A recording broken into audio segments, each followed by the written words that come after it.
11살의 아이가 눈발이 흩날리는 겨울밤, 집 문 앞에 서 있었습니다. 이제 더는 못 참아. 당장 나가. 양부모의 분노 어린 목소리, 차갑게 닫히는 문. 그 순간 아이는 모든 걸 이해했습니다. 가족이 아니라 짐이었다는 것을. 그날 이후 혼자가 되었지만 이야기는 거기서 끝나지 않았습니다. 세상은 예측할 수 없는 변화를 가져왔습니다. 끝까지 지켜봐 주세요. 영상 시작 전 구독과 좋아요 부탁드립니다. 오른쪽 아래에 구독 버튼 눌러주세요. 나는 종종 생각한다. 과거를 지운다는 건 과연 가능한 일일까? 40년이 흘러도 어떤 기억은 마치 어제 일처럼 생생하게 되살아난다. 지금 이 순간처럼. 응급환자 들어옵니다. 간호사의 다급한 외침이 병원의 정막을 깼다. 나는 고개를 들었다. 들것 위에 실려 들어오는 두 사람. 초췌한 모습의 노부부. 낡은 옷에선 오래된 가난의 냄새가 났다. 나는 숨을 삼켰다. 그들이 누구인지 알아보는 데는 오랜 시간이 필요하지 않았다. 양부모였다. 나는 긴장된 손끝을 테이블 아래로 감췄다. 그들은 바짝 마른 입술을 달싹이며 간절한 표정을 짓고 있었다. 40년 전과는 너무나 다른 모습. 나를 때리고 굶기고 버렸던 그때의 그들이 아니었다. 하지만 내 머릿속엔 여전히 그날의 장면이 생생하게 떠올랐다. 밥값도 못하는 애한테 왜 돈을 써야 하지? 우리가 너한테 베푸는 것만으로도 감지덕지해야 해. 그들은 나를 자식으로 여긴 적이 없었다. 단지 정부 지원금을 받을 수단일 뿐. 그러나 그 돈이 끊기자마자 나는 짐짝처럼 버려졌다. 그날 밤 차가운 거리에서 나는 고개를 세차게 흔들었다.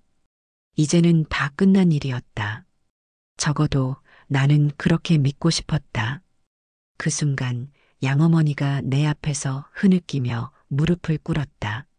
제발 제발 살려주세요. 나는 순간 얼어붙었다. 이건 익숙한 장면이었다. 단지 40년 전 무릎 꿇고 있던 사람이 나였을 뿐. 배고파요. 제발 밥 한 끼만 주세요. 이제 다시는 실수하지 않을게요. 버리지 말아주세요. 40년 전 나는 어린 몸을 웅크린 채 양부모 앞에서 간절하게 애원했다. 그러나 돌아온 것은 찬바람처럼 차가운 무시. 넌 쓸모없는 애야. 여기 있을 이유가 없어. 그렇게 나는 거리로 쫓겨났다. 굶주림과 추위 속에서 나는 반드시 살아남겠다고 다짐했다. 그들의 얼굴을 다시는 보지 않겠다고. 다시는 무릎 꿇지 않겠다고. 그러나 지금 내 앞에 무릎 꿇은 것은 그들이었다. 현재 양아버지가 떨리는 손으로 내 가온 자락을 붙잡았다. 선생님, 우리는 돈이 없어요. 다른 병원에선 받아주질 않아요. 살려주세요. 나는 그 손을 내려다봤다. 40년 전 내 손을 거칠게 밀쳐냈던 그 손. 지금은 나를 붙잡고 애원하고 있었다. 참 아이러니하지 않은가. 나는 천천히 입을 열었다. 선별 치료 대상자가 아니라면 응급치료 이후에 퇴원해야 합니다. 나는 의사의 목소리를 했다. 가슴 깊은 곳에서 무언가가 꿈틀거렸지만 애써 외면했다. 나는 무표정하게 차트를 넘겼다. 환자 상태는 어떻습니까? 양어머니는 눈물 범벅이 된 얼굴로 대답했다. 제발 우리 남편을 살려주세요. 그 순간 그녀의 눈동자가 흔들렸다. 나를 뚫어지게 바라보던 그녀의 입술이 미세하게 떨렸다. 설마 너? 나는 가만히 그녀를 내려다보았다. 이제야 알아본 듯한 그 얼굴에 나는 아무런 감정도 느낄 수 없었다. 양부모는 얼굴이 창백해졌다. 그게 무슨 소리야? 양아버지가 고함을 질렀다. 40년 전 나를 나무라던 그 목소리와 똑같았다. 우리가 지금 얼마나 힘든지 알기나 해. 우리 같은 사람은 그냥 죽으라는 거야. 이렇게 우연히 마주치는 장면을 수도 없이 생각했다. 길가다 마주치면 알아볼 수 있을까? 그러면 미안하다고 사죄하지 않을까? 이런 생각이 무색하게도 지금 절박한 상황에서 나를 알아보고도 뻔뻔한 양부모였다. 그 순간 40년 전의 내 모습이 떠올랐다. 얼어붙은 골목에서 굶주림에 떨며 마지막으로 외쳤던 말. 살고 싶어요, 제발. 하지만 그때 그들은 나를 외면했다. 그들의 냉혹한 눈빛이, 그들의 차가운 손길이, 그날의 절망이. 나는 천천히 돌아섰다. 그리고 조용히 말했다. 간호사님, 응급처치만 진행하고 나머지는 행정팀과 상의하세요. 나는 그 말을 남기고 그들을 더 이상 쳐다보지 않기로 했다. 그러나 나는 알고 있었다. 이대로 끝나지 않을 것이란 걸. 40년 동안 차갑게 얼어붙었던 과거가 이제야 나를 향해 다시 문을 열었다는 걸. 나는 한 발짝도 움직이지 못했다. 병원 응급실의 차가운 공기가 피부를 스쳤다. 여전히 내 앞에 무릎을 꿇고 있는 두 노인. 40년 전 그렇게 버려진 나는 어떻게 살아남았던가? 나는 눈을 감았다. 그리고 과거 속으로 빠져들었다. 그때 나는 11살이었다. 그의 겨울은 유난히 추웠다. 창문이 낡고 얇은 집. 벽지는 누렇게 변해 곰팡이가 스며 있었고 한기 어린 공기가 뼛속까지 파고들었다. 하지만 그것보다 더 차가운 것은 바로 이 집의 주인들, 양부모의 시선이었다. 나는 늘 조용해야 했다. 발소리를 죽이고 걸어야 했고 눈을 마주쳐서는 안 됐다. 목소리를 내는 순간 내 존재를 인정받을 수 없는 곳에서 나는 없어야 할 아이였다. 밥값도 못하는 놈이 왜 여기 앉아 있냐? 양아버지는 신문을 넘기던 손을 멈추고 나를 노려보았다. 양어머니는 그 옆에서 국을 휘휘 저었다. 나는 식탁 앞에 앉아 손을 모은 채 가만히 있었다. 눈을 마주치면 화를 낼 테니까. 지원금 들어오는 날까지는 있어야지. 어쩌겠어. 양어머니가 한숨을 쉬며 국을 그릇에 담았다. 그게 없으면 쟤한테 쓸 돈도 없는데. 그들은 내 앞에서 거리낌 없이 말했다. 내가 듣고 있다는 사실조차 개의치 않았다. 나는 용기를 내어 조심스레 입을 열었다. 배고픔이 도저히 참을 수 없을 만큼 강하게 몰려왔다. 저도 한 그릇만. 딱 숟가락을 내려놓는 소리가 들렸다. 나는 본능적으로 몸을 움츠렸다. 뭐라고 했어? 양아버지의 목소리가 낮아졌다. 나는 그게 위험한 신호라는 걸 이미 배워버린 아이였다. 이 집에서 공짜로 밥을 먹을 수 있는 사람이 누군지 아나? 그는 천천히 자리에서 일어나 나를 내려다보았다. 일을 하는 사람, 돈을 벌어오는 사람, 그리고 우리 친자식. 나는 입술을 깨물었다. 그러나 말하지 않았다. 무슨 말을 해도 소용없다는 걸 알고 있었으니까. 양아버지는 갑자기 국그릇을 집어들었다. 나는 반사적으로 몸을 움츠렸다. 그러나 그가 내 얼굴을 때린 것이 아니었다. 뜨거운 국 한 그릇이 내 앞에서 엎어졌다. 김이 모락모락 피어오르는 된장국이 바닥 위로 흘러내렸다. 내 밥값은 내가 벌어와. 알겠어? 나는 얼어붙은 채 고개를 끄덕였다. 그러자 양부모는 아무 일 없었다는 듯 식사를 이어갔다. 그러나 배고픔은 견딜 수 없었다. 나는 흘러내린 국물을 손으로 훔쳐 살짝 핥았다. 그 순간 손목이 거칠게 잡혔다. 더러운 걸 핥아. 양어머니가 나를 노려보았다. 나는 몸을 부들부들 떨며 고개를 끄덕였다. 그러자 그녀는 혀를 차며 나를 밀쳐냈다. 집에서 나가. 나는 벙찐 채 그녀를 바라보았다. 지금 당장 나가라고. 그날 밤 나는 집 밖으로 쫓겨났다. 찬바람이 뼛속까지 파고들었다. 눈은 계속해서 내렸다.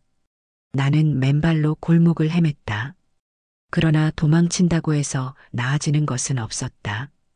길거리는 더 추웠고 더 배고팠다. 하지만 아무도 나를 거두어 주지 않았다. 나는 며칠 동안 떠돌았다. 식당에서 나오는 음식 냄새를 맡으며 쓰레기통을 뒤졌다. 그러다 한 할머니가 나를 발견했다. 그녀는 나를 고아원으로 보내주었다. 나는 처음으로 깨달았다. 그곳에서의 삶이 더 나을 수도 있다는 것을.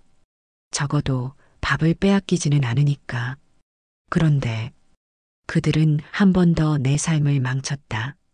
1년 후, 고아원에서 지낸 지 1년이 되었을 때, 양부모가 나를 다시 찾았다. 우리가 다시 데려가려 합니다. 양어머니는 억지로 짜낸 듯한 눈물을 보였다. 이제라도 부모 노릇을 해야겠다고 생각했어요. 고아원 원장은 감동한 얼굴이었다. 참 다행이네요. 아이도 부모가 필요했을 테고요. 그러나 나는 그들의 얼굴을 보자마자 본능적으로 한 걸음 물러섰다. 그들은 변하지 않았다. 나는 알았다. 그들이 다시 나를 찾은 이유는 정부 지원금이 다시 지급되었기 때문이었다. 그러나 아무도 내 말을 믿지 않았다. 결국 나는 다시 그들의 집으로 돌아왔다. 다시 그 차가운 집으로. 그리고 나는 다시 굶주렸다. 나는 다시 맞았다. 그러나 이번에는 나는 버티지 않고 도망쳤다. 이번에는 다시 돌아가지 않기 위해. 나는 두려웠다. 배고팠다. 하지만 나는 살아남고 싶었다. 그렇게 나는 이곳까지 왔다. 선생님, 도와주세요. 양부모는 여전히 내 앞에서 머리를 조아리고 있었다. 그러나 나는 이제 더 이상 그들에게 무릎 꿇을 아이가 아니었다. 나는 천천히 눈을 떴다. 그리고 아무렇지 않은 얼굴로 차트를 덮었다. 간호사님, 환자 기록 업데이트해 주세요. 나는 다시는 그들에게 무릎 꿇지 않을 것이다. 차트를 덮었다. 그들의 울부짖음이 귓가를 때렸지만 나는 눈길조차 주지 않았다. 선생님, 제발 부탁드립니다. 양어머니의 떨리는 목소리가 나를 붙잡았다. 그리고 그 손이 내 가운을 쥐었다. 그 손, 나는 온몸이 얼어붙는 듯한 착각을 느꼈다. 이 손은 내 뺨을 후려쳤던 손이었다. 뜨거운 국을 내 앞에 엎질렀던 손이었다. 내 등을 밀쳐 차가운 밤거리에 내던졌던 손이었다. 그리고 그 손이 지금 나를 붙잡고 있었다. 한 번만, 제발 한 번만 도와줘. 나는 천천히 손을 떼어냈다. 그녀를 바라보며 낮고 단호한 목소리로 말했다. 도와달라고요? 그녀가 고개를 끄덕였다. 우리는 돈이 없어요. 받아주는 병원이 없어요. 선생님만이 우리를 살릴 수 있어요. 나는 한쪽 입술을 비틀어 올렸다. 그들이 나를 살려준 적은 한 번도 없었는데 살려달라면 이유가 있어야죠. 나는 침착하게 말했다. 어째서 제가 당신들을 도와야 하죠? 양아버지가 자리에서 벌떡 일어났다. 그는 오랜 세월을 견뎌온 늙은 짐승처럼 헐떡이며 나를 노려보았다. 너 의사면 환자를 살리는 게 당연한 거 아니야? 나는 그의 얼굴을 똑바로 마주 보았다. 환자를 살리는 게 제 일이긴 합니다. 잠시 말을 끊었다. 그리고 낮고 부드럽지만 분명한 목소리로 덧붙였다. 하지만 저는 환자를 가려서 봤습니다. 양아버지의 얼굴이 일그러졌다. 뭐라고? 나는 가운을 가볍게 정리하고 무표정하게 대답했다. 이 병원은 개인 병원입니다. 여기서 치료를 받을 환자는 제가 선택할 권리가 있습니다. 그의 손이 부들부들 떨렸다. 이런 게 같은. 그는 욕설을 내뱉으며 갑자기 손을 들어 나를 밀쳤다. 나는 흔들림 없이 단 한 걸음도 물러서지 않았다. 그러나 그 순간이었다. 선생님, 간호사의 날카로운 외침이 들려왔다. 양아버지가 갑자기 가슴을 움켜쥐고 바닥에 무너졌다. 그는 헐떡이며 숨을 몰아쉬었고 얼굴은 창백하게 질려 있었다. 양어머니가 그의 몸을 흔들며 울부짖었다. 제발 제발 살려줘요. 나는 가만히 서서 그 광경을 내려다보았다. 간호사들은 분주히 움직였다. 혈압 저하, 심박수 감소, 의사 선생님, 처치가 필요합니다. 나는 한 걸음도 움직이지 않았다. 그 순간 양어머니가 나를 향해 고개를 들었다. 그리고 나는 그 눈빛을 보고 말았다. 절망, 공포, 그리고 어디서 많이 본 익숙한 눈빛. 40년 전 그날 밤. 제발 제발 문 좀 열어주세요. 나는 양부모의 문 앞에서 작은 주먹으로 문을 두드렸다. 손끝이 얼어 감각이 사라져갔다. 춥단 말이에요. 배고파요. 그러나 대답은 없었다. 나는 점점 더 세게 문을 두드렸다. 발이 얼어붙고 손이 차갑게 굳어갔다. 그때 문 너머에서 발소리가 들려왔다. 나는 필사적으로 외쳤다. 제발 살려주세요. 문은 열리지 않았다. 대신 안에서 잠기는 소리가 들렸다. 철컥. 그 순간 나는 깨달았다.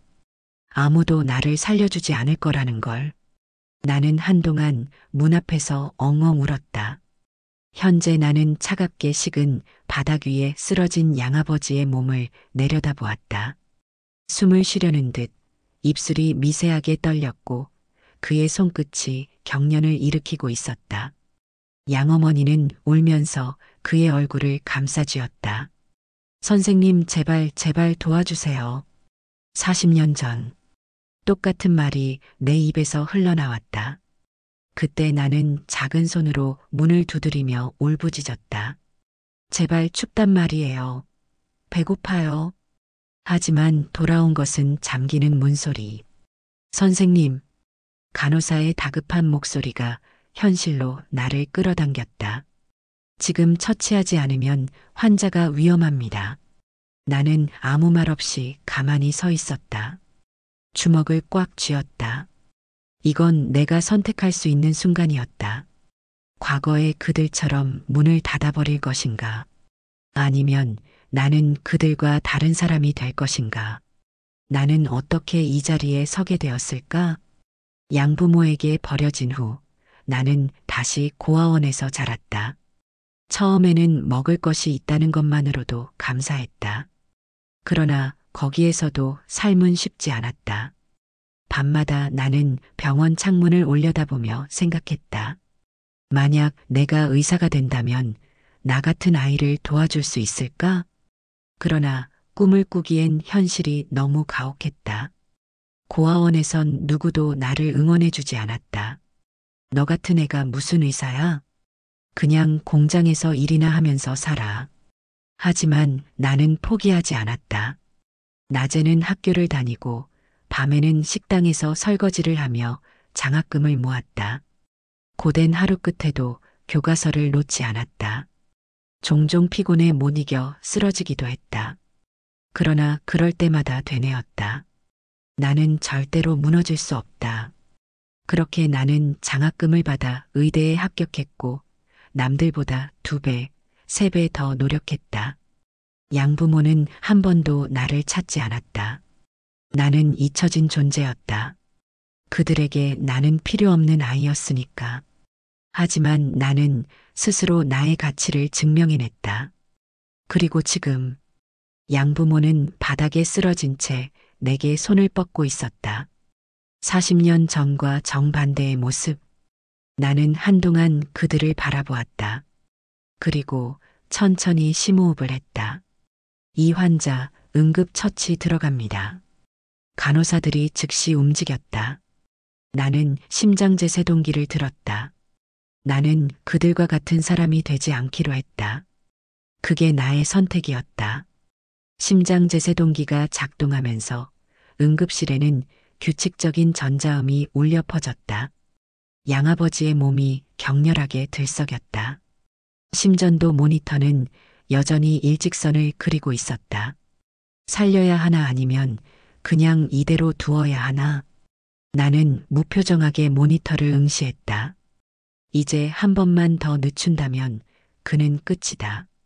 선생님, 맥박이 돌아오지 않습니다. 간호사가 다급하게 외쳤다. 나는 깊은 숨을 들이마셨다. 이건 내가 선택할 수 있는 순간이었다. 한 번 더. 그 순간 모니터에 미세한 파동이 일었다. 뛰었다. 심장이 돌아왔다. 나는 짧게 숨을 내쉬며 전기 패드를 내려놓았다. 손끝에 남아있는 감전된 듯한 감각이 서서히 사라졌다. 이제 그를 살려버렸다. 양어머니는 바닥에 무너졌다. 그녀는 떨리는 손으로 양아버지의 얼굴을 감싸쥐었다. 눈물범벅이 된 얼굴이 나를 향했다. 너가 우리 남편을 살린 거야? 그녀의 목소리는 믿기지 않는다는 듯 갈라졌다. 그 표정 속에는 안도, 혼란, 그리고 두려움이 서려 있었다. 나는 미소도 짓지 않은 채 차갑게 응시했다. 네, 살렸습니다. 양어머니의 손이 미세하게 떨렸다. 그녀의 입술이 열렸다. 왜? 나는 대답하지 않았다. 그저 그녀를 바라보았다. 그러자 그녀는 마치 내가 무슨 말을 하지 않아도 이해해버린 듯한 표정을 지었다. 나는 천천히 가운을 정리하며 낮은 목소리로 말했다. 나는 당신들과 다릅니다. 나는 문을 열었습니다. 그 말을 끝으로 나는 응급실을 나섰다. 나는 복도를 걸어 나갔다. 응급실의 차가운 공기가 피부를 스쳤다. 하지만 가슴 속에는 알 수 없는 열기가 맴돌았다. 나는 이들을 살렸다. 그런데 왜 이렇게 기분이 쓰린 걸까? 그들을 살린 것이 복수일까? 용서일까? 나는 나 자신조차도 확신할 수 없었다. 선생님, 양어머니의 목소리가 복도 끝에서 들려왔다. 나는 걸음을 멈췄다. 그러나 뒤돌아보지 않았다. 너가 우리를 살렸다는 게 믿기질 않아요. 양어머니는 흐느끼는 듯한 목소리로 말했다. 나는 40년을 풀지 못했던 질문을 했다. 그런데 왜죠? 왜 그렇게 어린 저에게 그렇게까지 한 거죠? 나는 조용히 눈을 감았다. 그리고 천천히 그녀를 향해 돌아섰다. 당신들은 내가 죽도록 놔뒀잖아요. 양어머니의 얼굴이 창백해졌다. 입술이 떨렸다. 난 그날 밤 한참을 문을 두드렸어요. 나는 낮은 목소리로 말했다. 제발 문 좀 열어달라고, 살려달라고. 그런데 당신들은 내가 듣도록 안에서 문을 잠갔어요. 양어머니의 몸이 움찔했다. 내가 바닥에 쓰러져 갈 때까지, 배고픔과 추위에 온몸이 얼어붙을 때까지 당신들은 문을 열지 않았어요. 나는 한 걸음 다가갔다. 그녀는 그대로 뒤로 물러섰다. 그때 단 한 번이라도 문을 열어줬다면. 나는 짧게 숨을 들이마셨다. 난 평생을 당신들을 부모라고 생각했을지도 몰라요. 양어머니의 입에서 억눌린 흐느낌이 터져나왔다. 미안해, 정말 미안해. 나는 천천히 고개를 저었다. 이제 와서 후회해도 되돌릴 수 없어요. 그녀의 눈물이 복도 바닥에 떨어졌다. 나는 마지막 말을 던졌다. 당신들은 평생 그 문을 열지 않았죠. 나는 담담하게 말했다. 그러니까 이제 당신들이 감당해야 할 차례예요. 그 말을 끝으로 나는 천천히 등을 돌렸다. 그리고 단 한 번도 뒤돌아보지 않았다. 병원의 자동문이 천천히 열렸다. 나는 조용히 바깥 공기를 들이마셨다.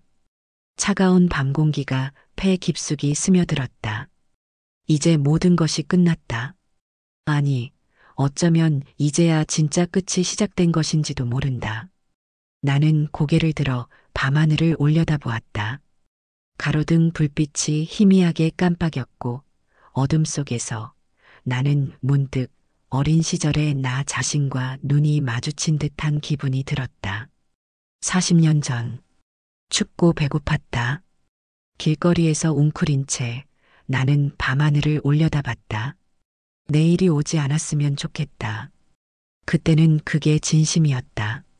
너무나 지쳐 있었고 살고 싶은 마음마저 희미해지고 있었다. 그런데 그때 한 손이 내 어깨를 덮었다. 춥지? 여기 와서 자. 그건 고아원의 원장이었다. 그 사람은 내게 문을 열어주었다. 따뜻한 방, 밥 한 끼, 그리고 다시 살아갈 수 있는 이유. 나는 그때 깨달았다. 세상엔 문을 닫는 사람도 있지만 열어주는 사람도 있구나. 그게 내가 살아남은 이유였다. 나는 깊은 숨을 내쉬었다. 그렇다. 나는 결국 문을 닫는 사람이 아니라 열어주는 사람이 되기로 한 것이다. 그러나 그렇다고 해서 모든 것이 깔끔하게 정리된 것은 아니다. 내 안에는 여전히 지울 수 없는 감정들이 남아 있었다. 그들을 용서한 걸까? 아니면 그냥 내 길을 선택한 걸까? 나는 스스로도 그 답을 알지 못했다. 하지만 한 가지는 분명했다. 나는 그들과 다르다.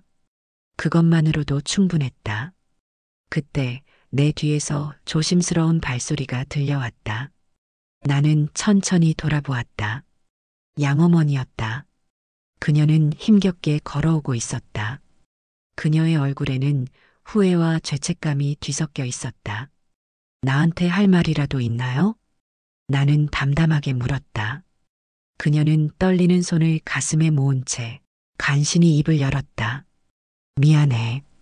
나는 한동안 그녀를 바라보았다. 그리고 고개를 천천히 끄덕였다. 알아요. 그게 내가 할 수 있는 전부였다. 그녀는 조용히 눈물을 흘렸다. 그러나 나는 더 이상 그 눈물을 보고 흔들리지 않았다. 나는 그저 다시 걸음을 내디뎠다. 과거에 묶여있지 않기 위해, 그리고 내 삶을 살아가기 위해. 이제 진짜 끝이다.